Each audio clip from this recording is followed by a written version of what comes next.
The Walking Dead had a lot of villains, cannibals, cults, crazy ex-cops, murderous families serving strangers for dinner. This show wasn't shy about throwing nightmare fuel at its survivors, but when you ask fans who the real big bads were, the villains who defined the series, it always comes down to two names: the Governor and Negan, the two titans, the two men who weren't just another obstacle in the road, but full-on empires with their own twisted visions of survival. On paper, Negan should have been the ultimate Walking Dead villain: the leather jacket, the barbed-wire bat, the swagger, the one-liners. AMC hyped him up like he was the main event of the apocalypse. But here's the brutal truth: Negan wasn't half the villain, the Governor was. And the longer the show tried to stretch Negan into its centerpiece, the more obvious it became that AMC had killed its own golden goose. Because the Governor wasn't just scary, he was terrifying. He wasn't just a villain, he was a mirror. And Negan? Well, Negan was a punchline dragged out over 3 years of filler. Now let's rewind for a second.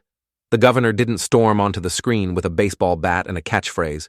He didn't announce himself like he was cutting a WWE promo.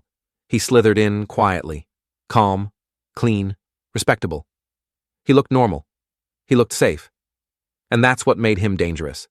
Because he didn't just kill his enemies, he made you question if you were wrong for not trusting him. That first time Rick and the gang stumble into Woodbury? It feels like paradise. Clean streets, cold beer, electricity, families smiling like they were immune to the end of the world. For a brief second, even we as viewers thought, this might actually work. Maybe this guy has it figured out. But behind the curtain, the Governor was keeping zombie heads in aquariums like trophies, brushing his dead daughter's hair as if she was still alive, and stockpiling weapons to wipe out anyone who dared threatening him. He wasn't just violent. He was broken in ways you couldn't predict. That's horror, that's power, and that's why fans feared him. Now put that next to Negan. Negan strolls out of an RV, drops a few dad jokes, and smashes Glenn's head in with Lucille. Brutal? Absolutely. Shocking? Oh yeah, people still talk about it. But here's the problem. After that moment, the writers had nothing left. They turned Negan into a cartoon. He strutted around with Lucille, cracking one-liners and smirking like a dad at a barbecue while delivering monologues longer than an entire college lecture. Every single time he walked into a scene, you knew what was coming. A 10-minute speech about how scary he was supposed to be, where the Governor was layered, unpredictable, and dangerous even when he smiled. Negan became predictable the second he opened his mouth. You didn't dread his next move. You dreaded the next time AMC forced him to talk. And here's something people forget. The Governor actually broke Rick. Before Negan ever showed up, Rick was already on the edge. He'd lost Lori. He was hearing voices. He was holding on by the thinnest thread imaginable. Then, here comes this man in a button-down shirt, talking about order and peace, shaking hands like a politician, all while secretly plotting torture, executions, and all-out war. The Governor didn't just fight Rick. He mirrored him. Both men thought they were protecting their people. Both believed they were the rightful leader of the apocalypse, but one of them had crossed every line of humanity, and that forced Rick into darker, scarier places than ever before. That's what a good villain does. They don't just attack the hero, they transform them. Negan didn't transform Rick. AMC transformed Rick into a neutered mess who spent 2 whole seasons failing at everything just so Negan could keep monologuing. Think about it. Negan smashes Glenn's head in. He humiliates Rick in front of his family. He takes Daryl as a prisoner. He burns a mattress. And then what? 2 seasons of filler. Fake wars, fake-outs, and random side quests with characters no one even remembered. Eugene talking about bullets for 3 straight episodes. Tara wandering around like she was in a beach spin-off nobody asked for. Carol staring at walls like she was auditioning for a perfume commercial. And through it all, Negan just talks. The Governor's arc lasted a season and a half, and it still feels tighter, scarier, and more brutal than Negan's endless, all-out war dragged across years. Here's the big difference. Menace. The governor's menace came from unpredictability. One second he's smiling at you, offering you a drink. The next, he's ordering his men to gun down his own people for daring to question him.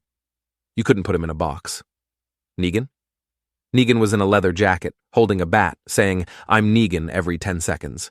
He was intimidating once, and AMC milked that moment until it was dry. The governor had depth. He had grief, insanity, charm, rage. Negan had punchlines. And here's the ultimate insult. When it came time for payback, Rick didn't even get closure. The governor? He got a war. He got a breakdown. He got a brutal ending that left fans satisfied. Michonne literally skewered him, and it felt like the catharsis we've been waiting for. Negan? Rick slits his throat, saves him, and suddenly decides, hey, let's build a future with the guy who murdered Glenn in front of his wife. Excuse me? That wasn't growth. That was AMC desperately trying to squeeze more ratings by turning Negan into a redemption project. And you know how that turned out. Babysitting Judith, planting tomatoes, cracking eggs like a dad in a cooking show. The governor never got reduced to that. He went out evil. He went out a villain. Negan? Neutered. This is why the governor was the better villain. He was human in the worst possible ways. He was grief, madness, and power hunger all wrapped into one dangerous package. Negan was a showman. And AMC stretched his act so long that he stopped being scary and started being annoying. Fans didn't quit The Walking Dead because of the governor. They quit because AMC shoved Negan down our throats until all the tension bled out. And when your villain loses bite, your show loses everything. So was Negan a great character? Sure. But was he a better villain than the governor? Not even close. The governor didn't just kill people. He killed hope. He killed trust. He showed us the darkest version of humanity. A man who lost everything and decided the world should burn with him. Negan never gave us that. He gave us speeches. He gave us filler. He gave us a war that never actually felt like war.